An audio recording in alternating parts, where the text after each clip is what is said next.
10 News Pinpoint Weather Super 7-Day Forecast. Also, you need to know how to deal with this weather. Yes, that's another thing, right? There's space junk, and then there's the fact that we're sweaty. And that, unfortunately, going to continue. It's really not just us either. Sweaty. Little sweaty. All right, so that's what we're going to have to contend with throughout much of the week. Of course, we're not alone. Many heat warnings throughout the southern part of the country.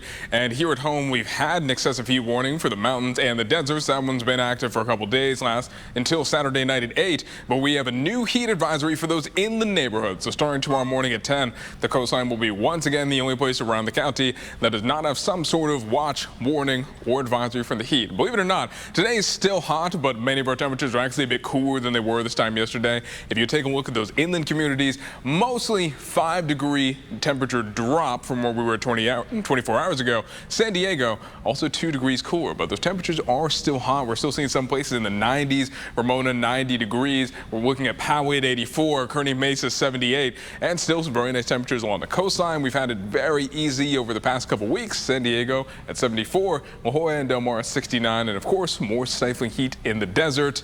Borrego Springs at 107 degrees right now. Now taking a look at what we can expect over the next few hours, another very warm evening, a bit of a rinse and repeat of last night. The marine layer brings us a little bit of cloud coverage, and our temperatures aren't going to cool down by a whole lot, really just a few degrees, settling into those upper 60s. And so we'll also sit right near 70 degrees for those inland neighborhoods, because it's going to be another very warm evening before another hot day tomorrow. We're going to watch San Diego reach up to 78 degrees, and for the first day of the inland heat advisory, we're going to see a high of 97 degrees there. We're also going to see a few places reaching right near those triple digits. It's going to be El Cajon at 97, Ramona 96, Valley Center 96, Fallbrook a little cooler, hitting 88.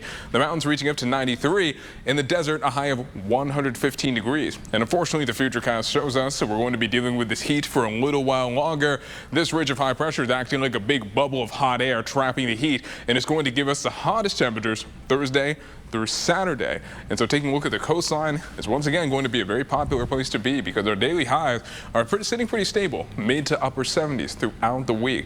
Those inland neighborhoods, even after that heat advisory expires, look at Sunday, Monday, and Tuesday, all of those days still reaching into the 90s. A similar story for the mountains. You're going to see highs in the 90s the whole week, with a monsoonal moisture pattern bringing a very slight chance of thunderstorms next Monday.